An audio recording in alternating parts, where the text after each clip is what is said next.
came out to my parents, and one of the ways that I like to describe it is after I said to them, I'm gay, it felt like the air was saturated with that phrase, almost as if I was in the middle of a canyon and I said the words and the echoes were now in print around my head. Do you understand what I mean? I absolutely do. For anybody that has to have that kind of coming out conversation, and it doesn't have to be related to sexual orientation. I think it can be anything. If you're living your truth, there could be that sense of what loss may come of this. I still believe having this conversation is important so that I can say who I am and then invite somebody into knowing who I am. Little kids, there's no apologies for who they are and what they want to do, but they learn shame and less than and inequality. It's okay to be different if different can still be equal. Welcome to Simply Enough. This is Zachary and Elizabeth, and thanks for tuning in. If you're liking our podcast, we'd love it if you'd share with your friends and family. And then rate and review to raise our visibility and spread the message of enoughness. We love you, and remember, you are simply enough. Just as you are. Period.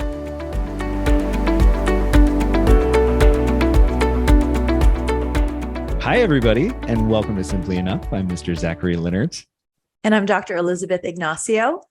Dr. Ignacio, you and I both had a pretty remarkable weekend. I mean, separately, but you're coming back from a trip with your daughter, right? Yes.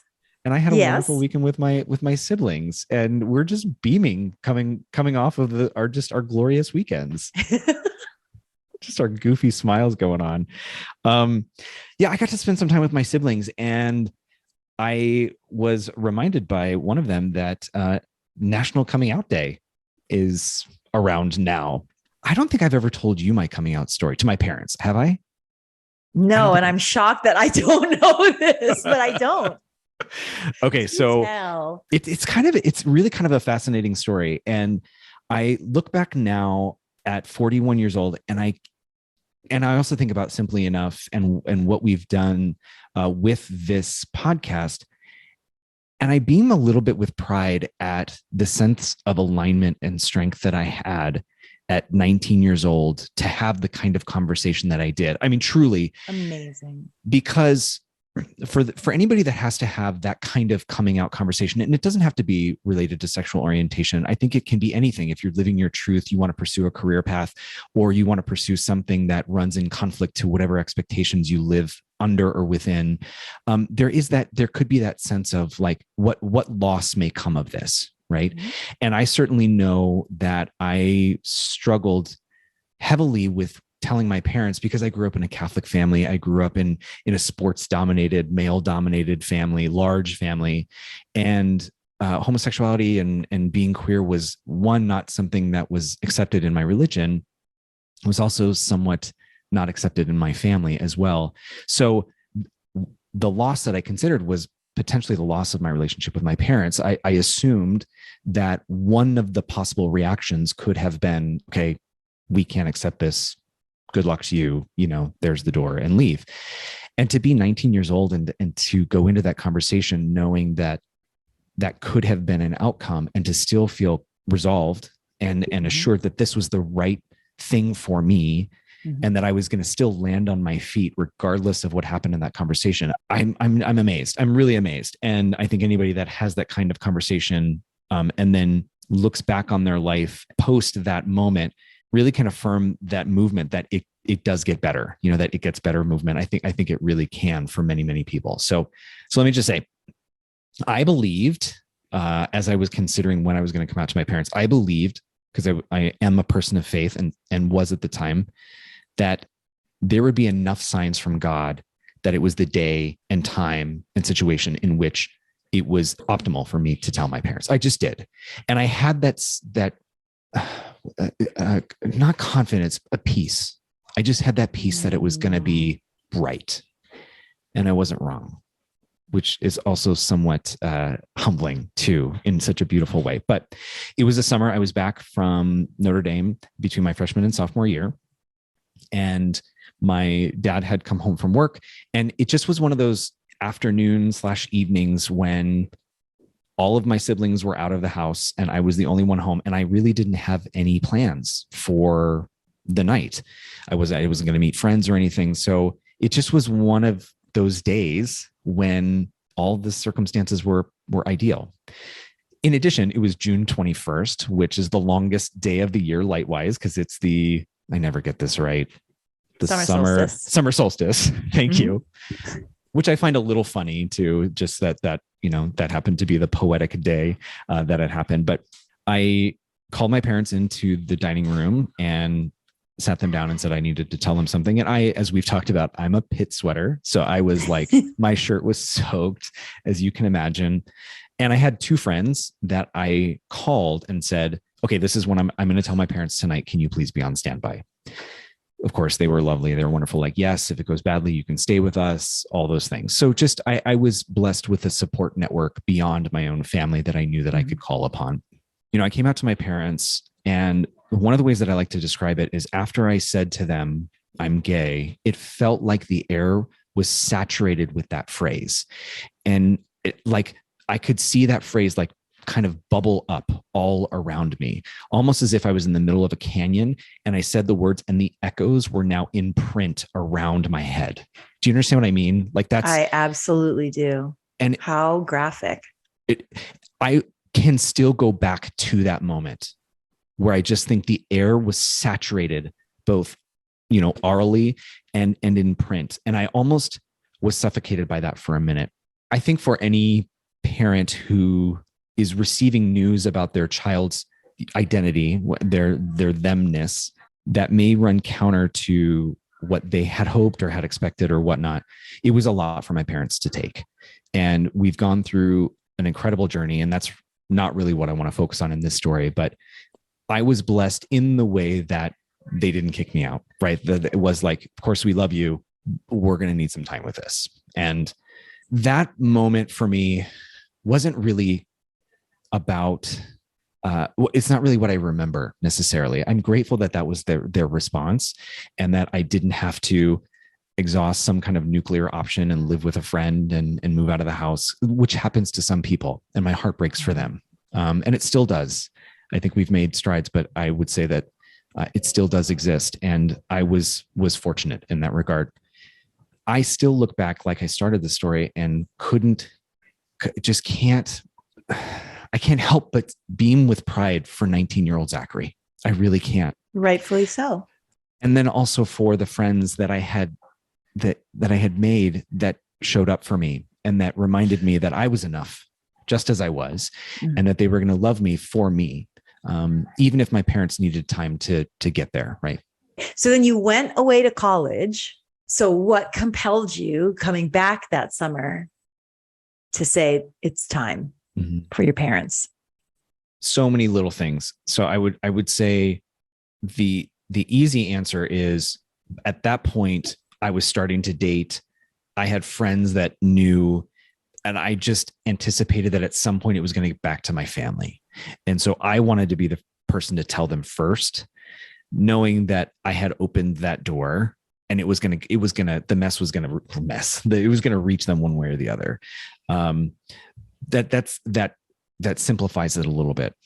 I also wanted to be honest about who I was. And now I was confident that I knew and wanted to share. It wasn't like I was still trying to figure it out. Like I knew that. And college, at least for me, was also the time to say, I think this is the career path that I want to explore. This is the type of people that I want to fall in love with. These are the type of friends that I want to have. That I want to travel. I want to see the world. I started to really understand myself better. So I was just as honest about all those other parts of who I was, that I wanted to share that with my family. So that was important. Plus, I grew up in a household that valued family. And even though I didn't always feel, I didn't feel like I fit in with my family, I still wanted to share that with them and connect with them in that regard by saying, this is who I am. So that's the true answer.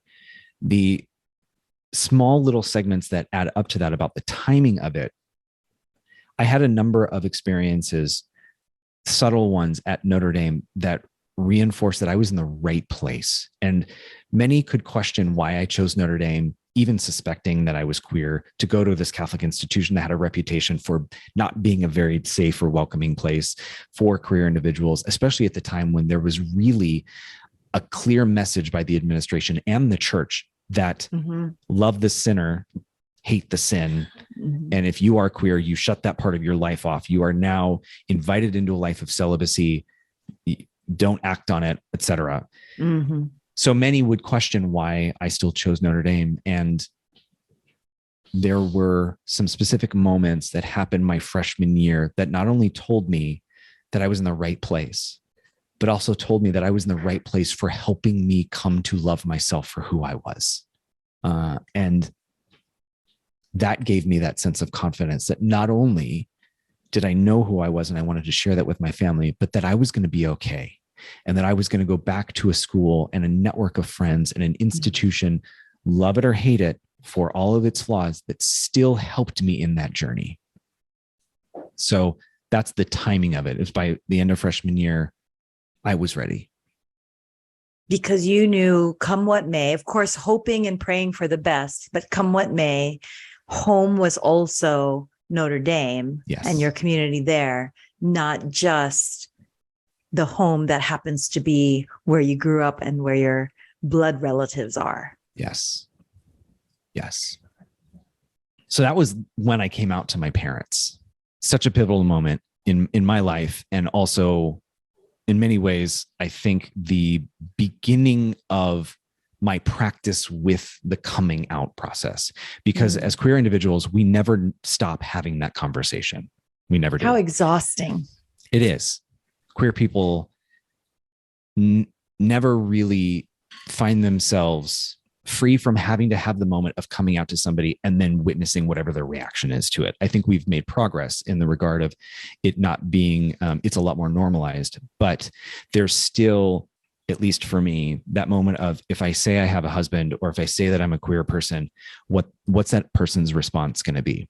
And even at 41 years old, coming out day, National Coming Out Day, is still relevant to my life because I still come out on a daily basis or weekly basis or whatnot, and still have to witness the other person's reaction, even if it's small or slight, in an eye shift or an eye gaze or a body shift or movement of a reaction to that part of who I am, and then how it intersects with whatever their belief system or value system or moral system is. Which is why I think this kind of day is important. And I think that we can't ever really let it go, regardless of how we have made progress. And we've got, Billy Eichner's movie Bros that's out, and many tout this as the first mainstream movie with a same-sex romantic storyline. And if that's true, it's 2022, and that's the first one. We still have a lot of work to do. So anyway, so I bring all of this up just to connect us back to Simply Enough, and how the process of speaking your truth and quote unquote coming out, I think, is also an experience that many of us can relate to, not just queer people, and just what it was for me in that moment to say, even at the potential quote unquote consequences that I may face, I still believe having this conversation is important so that I can say who I am. Mm-hmm. And stand by that, and then invite somebody into knowing who I am. And then what they do with it is on them. I joined a tennis league. And what's fascinating about this is, so I've said already, I'm 41 years old and I'm just learning how to play tennis. And I decided to join this league, which is, for those of you that know, in tennis, they rate you by your skill, and 3.0 is the lowest, right? I'm not even sure that I'm really a 3.0. I'm probably like a 2.5 if they actually had it. But somehow I convinced the woman to give me the 3.0 rating so that I could be a part of this league. And I had such tremendous nervousness that I was going to be not at the level of the other people that I was going to play with, and that it was going to be not fun for me, not fun for them, etc. And I can't tell you how wonderful these gentlemen are. Like, and I've played 3 matches so far, and the guy that I played last night, just a lovely, lovely human being. Just couldn't have been sweeter. We had good conversations in between games. Anyway, so he started talking about his wife. Oh, my wife, blah, blah, blah, blah, blah. I'm like, oh, okay. And he goes, are you married? I said, yes. He's like, oh, tell me about your wife. And I said, well, my husband, et cetera, et cetera. Now, he handled it wonderfully, right? You saw him kind of react like, and I interpreted his reaction as if like, oh, shoot, I got that wrong. Like I made an assumption. But what I immediately went to like, okay, what am I doing? So I recognized my body language was shoulders turned, head down, like head slightly turned towards him. So, and as I'm looking at him, I am almost waiting for him to now become uncomfortable.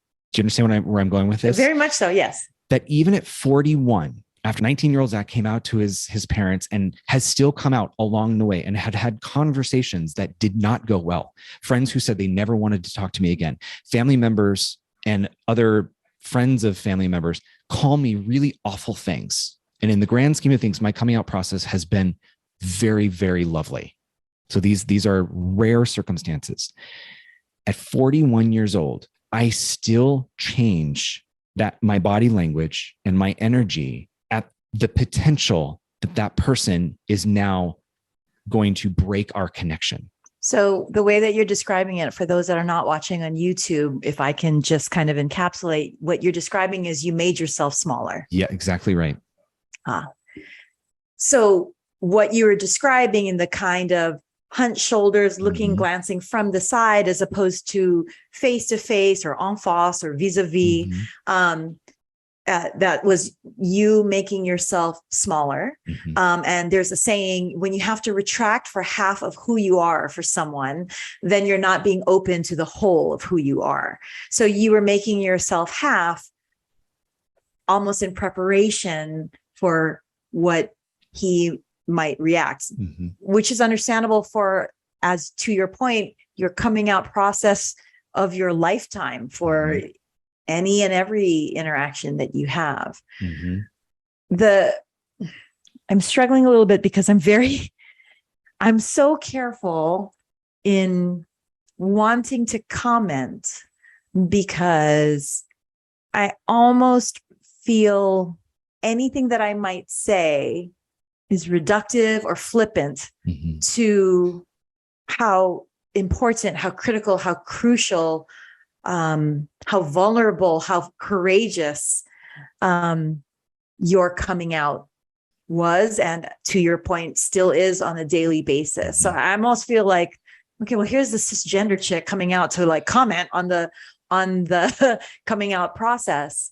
But to our Simply Enough podcast, we've commented on previous episodes about how when we try to connect by seeing the similarities, that's how we can be there for ourselves and be self-compassionate and give ourselves space and grace for ourselves, and then extend that to others.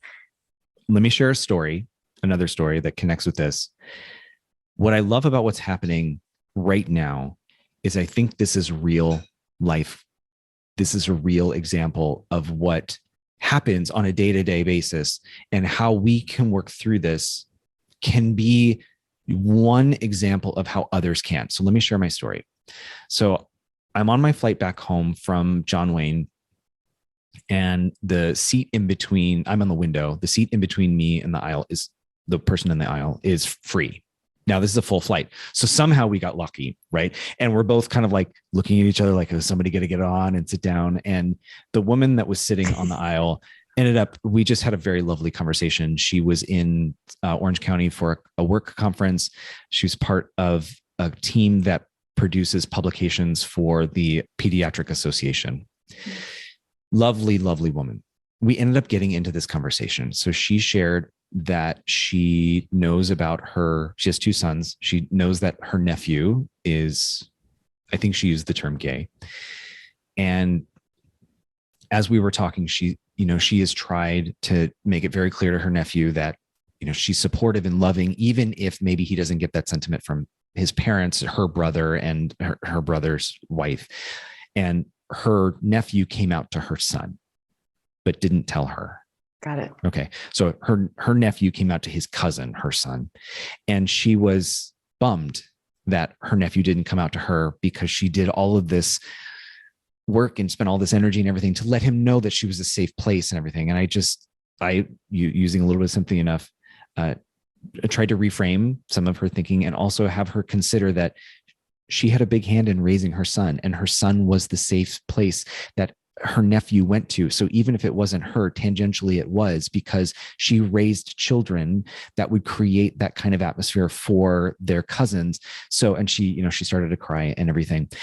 In that conversation, I kept using the word queer, as I've done, throughout this episode, or throughout these episodes with Simply Enough. And she stopped and she's like, I just can't use that word. I just can't use that word. And I said, okay, that's fair. She goes, I just feel like it's derogatory, blah, blah, blah. And I said, I appreciate that. And she said kind of exactly what you're saying, which is, I also feel like I cannot participate in this conversation. Like I don't want to say the wrong thing. I don't want to do, like, I don't want to insult you or offend you, or I don't want to say something that feels like I'm, equating what your experience is like. So she was saying all of those things. And what I said to her was, I believe that the messy conversations are the conversations in which two people can actually grow together, as long as they acknowledge that they're messy and that they're going to work through it together. So over the course of an hour and a half that we talked, I got to know her better. She got to know me better. And I knew that even if, and I'm talking to her about some of the things that she's sharing, she corrected me and was like, that's actually not the right word, or I wouldn't say that, or whatever. And we somehow just understood that we're both learning about the other person. And in trying to connect, sometimes we're not going to get it right. So what I would say is, and let me actually tie this to another story. My cousin is also gay. My uncle and I were having a conversation last summer, and he said that his son has never come out to him. And I said, well, have you asked him? And he goes, oh no, I never could. And to our Just Ask episode, a lot of what we talk about is about connection. Elizabeth, I know in my heart of hearts, and I think anybody who's been on their Simply Enough journey knows, you are all about connections. And I think in our effort to talk about this and to understand what happens when a person comes out, and to also find common ground with other people who experience similar moments of living their truth. And if we look at coming out as purely just a moment to live truth, regardless of how hard it is, at the end of the day, I think if you and I are talking about how to connect with each other in real time, I think we are also showing other people that they can step into a messier conversation with another person, and then also try to find ways to connect.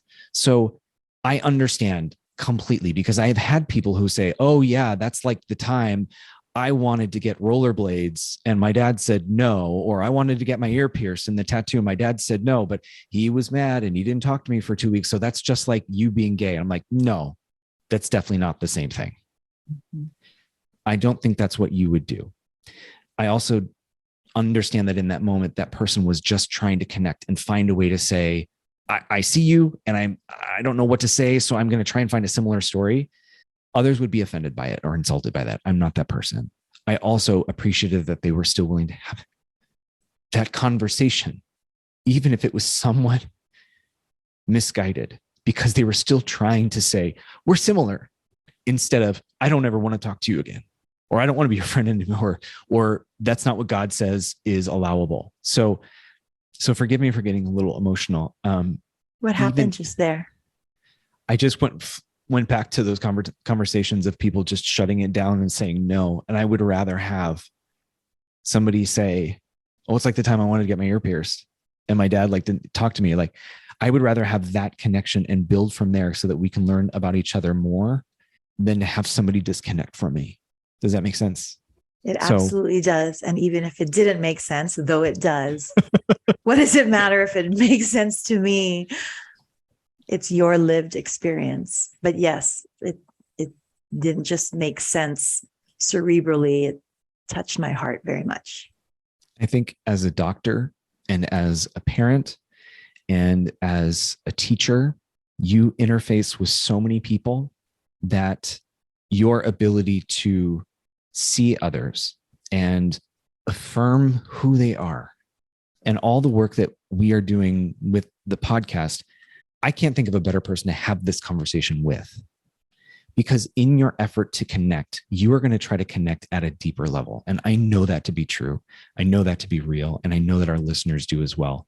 So even if the conversation is somewhat clunky, I'm never going to believe that you're mansplaining or womansplaining or cisgender splaining, whatever, because you also have a minority experience from which to build a connection. So I will never know what it's like to be a woman, nor will I ever know what it's like to be a Filipino or a woman in a male dominated field, and any other minority experiences that you experience. But I trust that that experience can connect in a different way, but similar way to what it's like to be a queer person. So already we work from a foundation of understanding each other.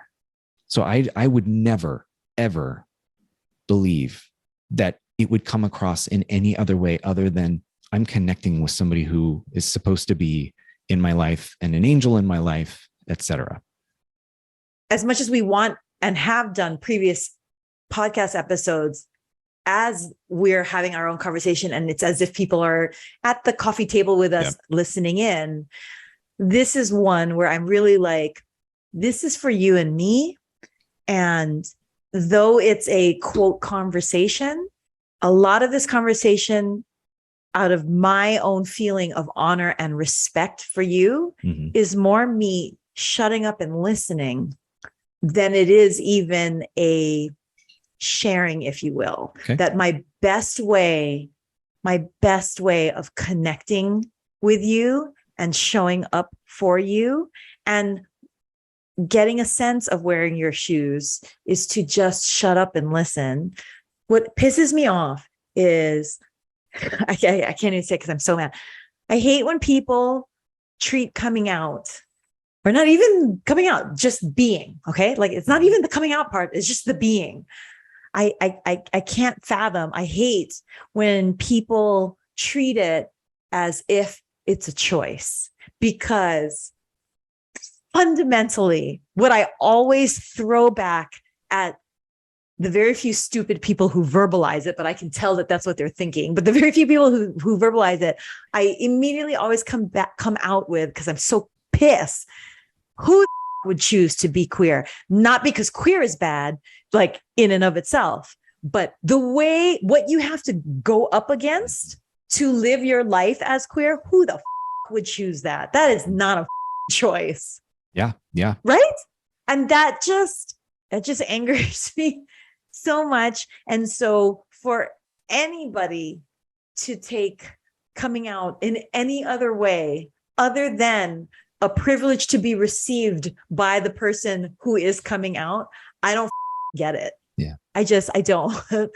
So much of life is self-exploration and self-recognition. It's not just about sexual preference. So why is there just this myopic, laser-focused telescopic lens on who do you like? Who do you dig? What turns you on? Yeah. Like, who cares? Yeah. And why does it matter to you? If you're not, so who cares? Right. No, I mean, what is it? Ultimately, what does it matter to you? You're absolutely right. I never understood that. I never understood who I want to be in a relationship with, who I want to sleep with. If that's not what you're into, okay. And why, you're right. Why does that become the single defining characteristic about me? Yes. Because I don't look at you and say, oh, there's a heterosexual woman. She's heterosexual. That means she's straight. Oh my gosh, look at, she's straight. She's wearing that straight shirt again. She's got that straight haircut. And look at those straight mannerisms and that straight walk that she's got. And can you believe that she went to that straight bar? Did you know that there are straight bars out there and straight restaurants for those deviants? Exactly. Which is why, having not seen the show, having not seen the movie yet, but I'm super excited to. Billy Eichner's movie Bros, in the trailer, there was like a little snippet of like, oh yeah, those straights, they had a moment there. Like, and I love that because it's just kind of how ludicrous a comment is that, right? Like, oh yeah, those straights, they had a moment there. Yeah. It's just as ludicrous, which is why it makes it funny and ironic, but it's just as ludicrous as like honing in on making one's sexual preference the definition of all things. Oh yeah. And to take that even further, how absurd it gets when it's like, okay, you're a gay person, you're a queer person, you're a queer person. Therefore you like each other. You're like, okay, so by that logic, does it mean every straight person out there, okay, so you're a male. That means every woman out there you like let's just dig into the absurdity of all of Right. this. You know? Exactly. And that's why I get mad, because if you literally just sat logically, one can easily pick apart how illogical the arguments are, and the assumptions are, and expectations are. You know, I think just listen is part of it, because you're absolutely right. I'm quick to want to connect with another individual and say, no, we do share a lot. We share a lot of commonality. And that's true. But I also deserve to have my story told. And I deserve to tell my story. And I deserve to make my story or keep my story about me without needing another person to say, well, I blah, blah, blah. No, just listen. Let me tell my story. I want to hear your story right now. Just listen. And your words do matter. Your anger, your frustration matters. When you face telling somebody who you are again and again and again, and even though you should is a bad word, right?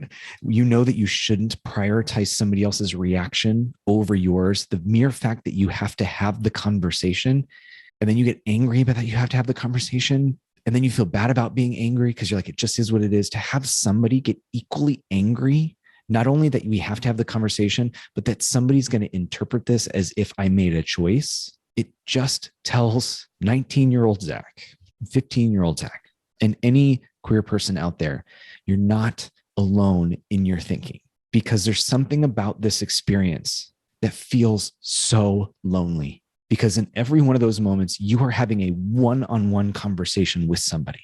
And sometimes queer people attack other queer people and say, your experience is not like this. Therefore, you need to be better at being an activist and being out and being proud and fighting and doing it this way. I mean, that's what I experienced in college, that I wasn't queer enough, whatever that means. You know what I mean? Mm-hmm. But you do start to feel a little bit like you're alone. And then the thoughts that you have of like, why do I have to have this conversation again? Or why do I have to think about this all the time? Or why do I have to watch a movie and be upset that, or read a book and be upset that there's no queer representation? Or, I mean, it permeates so much of my day. To have somebody else just get equally angry on my behalf or on our behalf helps tremendously. So I want you to know, you said that you like, there aren't the right words to say, but there were, and you said them. And the F-bombs help because there's so much behind them. Mm-hmm. So thank you for that. I get angry that I have to tell people, and then it has to be a thing. And I think the younger generations are saying it doesn't. Like, you don't have to have the conversation. You can just be, right? And I love that. I wish that were my reality. It's not. And I hope that that's where we are moving. And I also appreciate that the spectrum of sexuality is getting focus, and that it's not gay or straight, that there's a whole spectrum in between. And that demystifies the idea that it is a choice. And that, we are, as human beings, we're not like extremes. Some people are, but there's a whole gray in the middle. And I think that also can help us remove the us versus them kind of idea. But the extremes is just for the ease and comfort of labelers. That's right. That's all that it is. I do want to say this to, if this makes it into the podcast or not, wonderful. But I want to say this to the educators and parents that are listening. Consider for a moment what it's like for a child at such a young age to identify that they're different, and what they carry with them into everyday life, with the awareness and the perception that they are different, and how exhausting it can be to be reminded again and again and again that you're different, and why the work that we're doing in education, specifically around DEI, is critical work, so that children do not grow up with the weight of the persistent thought that they're different, because it can really, at least it did for me, have a really damaging effect on one's own sense of self-worth and enoughness. So it gets carried through to adulthood. Exactly. And I will add this, it's not even just differentness, it's that my difference somehow makes me less than, or opens me up to vitriol, or discrimination or bias or prejudice or rejection or violence, that my difference is something to be hidden rather than to be expressed, that difference is a secret that needs to be put away somewhere lest somebody find it out. Like growing up at such a young, right? Amen. That's the point, because we all are different. We are all blessed with, if we're not going to use the word different, we're all unique, and that should be celebrated, that we are all unique. But when what makes one unique from the majority is considered less than, is vilified, is treated and looked at with disdain, then of course one is going to feel pressured to hide, keep in secret, believe, embody they're less than, that they have less value, that they have less worth. Yeah. And life doesn't start that way. No. Little kids don't start that way. Little kids physically, literally as little children, physically, when you measure, have the biggest heads relative to head-body ratio. Well, they also have that relative to ego, and that's great. Celebrate that, in that there's no apologies for who they are and what they want to do when they're kids, but they learn shame, and they learn less than, and they learn inequality. It's okay to be different if different can still be equal. But what is being taught and trained and groomed is certain differences are less than, and certain differences are devalued, and certain differences are shameful. We're all different. We're all unique. Now I'm getting political. Okay, sorry, never mind. No, it's but that is the distinction, right? Yes, it's not. Yes. The distinction isn't even so much that we're not different. We actually all are, and that's wonderful. And that is we are the individual threads of the woven fabric of this beautiful society and community that we can all be a part of. So the differences are not only okay, they can be celebrated. But the key to your point is certain differences are treated less than, and that's not okay.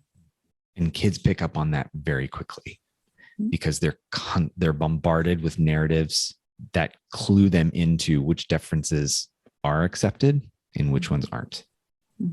So you're absolutely right. And those small moments have a lasting impact. So yeah. It's amazing how those that have been made to feel as others and marginalized and discriminated against have learned that in order to succeed or even survive, it's about assimilating to the majority and making the majority comfortable with them.